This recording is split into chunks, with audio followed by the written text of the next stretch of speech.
Welcome once again. In this class, you're going to learn about George Orwell's 1984, one of the most important works. I have divided the class into four parts and I'm only discussing the important points to reduce the timing. And if we start with George Orwell, as you know, its original name was Eric Arthur Blair, and George Orwell is his pen name. He had a very short lifespan of 47 years. He is an English novelist, essayist, journalist, and a critic. And he is known for his social criticism and his strong criticism against the totalitarianism.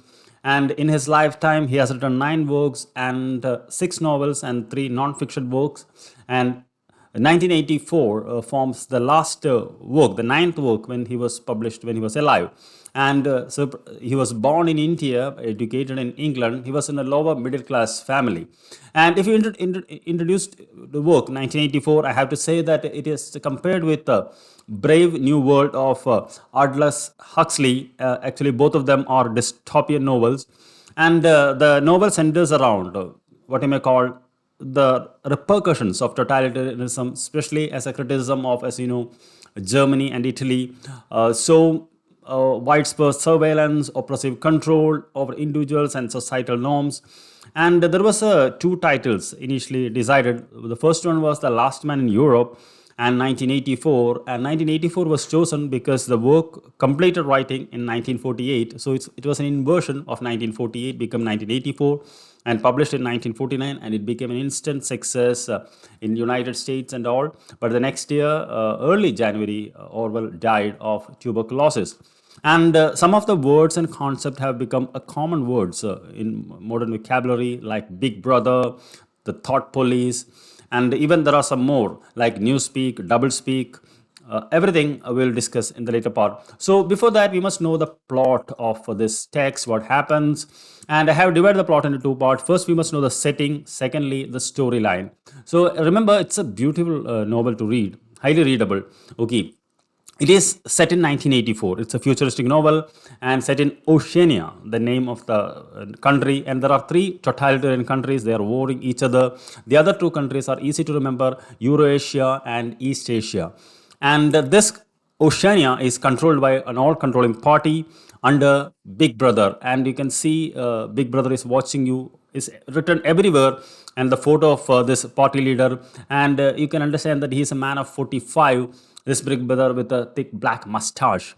And there is a language party adopts, which is known as a Newspeak, and the party is controlled through thought police. And what is the storyline? Actually, the protagonist is Winston Smith. He is 39-year-old party worker.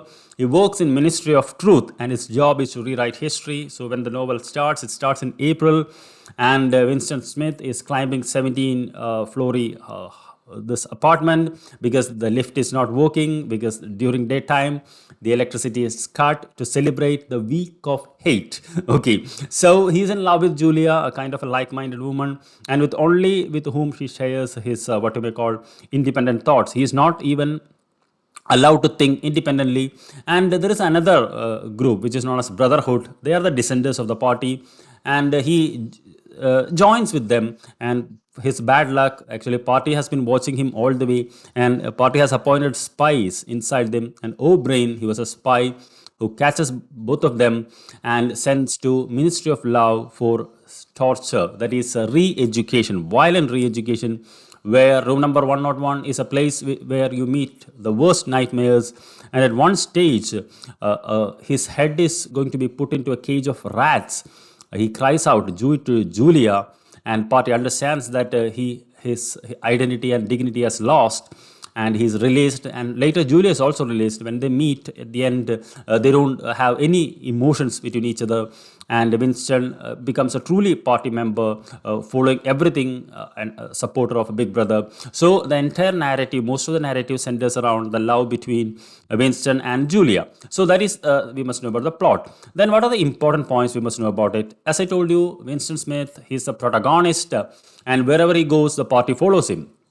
And the party uses telescreens. Okay, it is actually it is using telescreens. The party uses a surveillance to watch all of them, and everywhere they go, there is an omniscient leader's big photo. It cannot be kept inside. It can only be kept outside with a caption as a big brother is watching you. And the party is the ruling party. Its name is ideology of INGSOC, that is English socialism. Actually, the party has a complete control over the people, inhabitants of Oceania. And as I told you, telescreens are the devices which functions as a televisions and also security cameras. That is the way party maintains the control. And doublethink is an act of contradictory belief and believing in them. Actually, they are not supposed to have other thinking. They are only supposed to follow the party rules. And I told you, Newspeak is official language of Oceania. It's designed to restrict the words and thoughts of the inhabitants and free thought. And there are three party slogans which you must know. Yes, three slogans of the party: war is peace, freedom is slavery, ignorance is strength. That is, freedom is slavery means thinking free is slavery. You have to almost be, a party can only protect you, and war is peace, and ignorance is strength. So they may ask you the slogan sometimes. And they are, if the people who break the party norms are known as commit thought crime, and they are arrested by thought police. And as I told you, Julia is the only love, and towards the end there is no love. And room 101 is a place of punishment under Ministry of Love of thought criminals, where they are brutally and violently punished and to change, to come back to party ways. And that is how, and if you look at the themes, it's always a criticism of totalitarianism, censorship, surveillance, rebellion. It illustrates the worst fears about a government having complete and total control over reality. So that is how the ends, and I think the MCQ will do the rest. So thank you very much once again for being here with me. I'll see you in the other class. Until then, take care, study hard. Bye bye.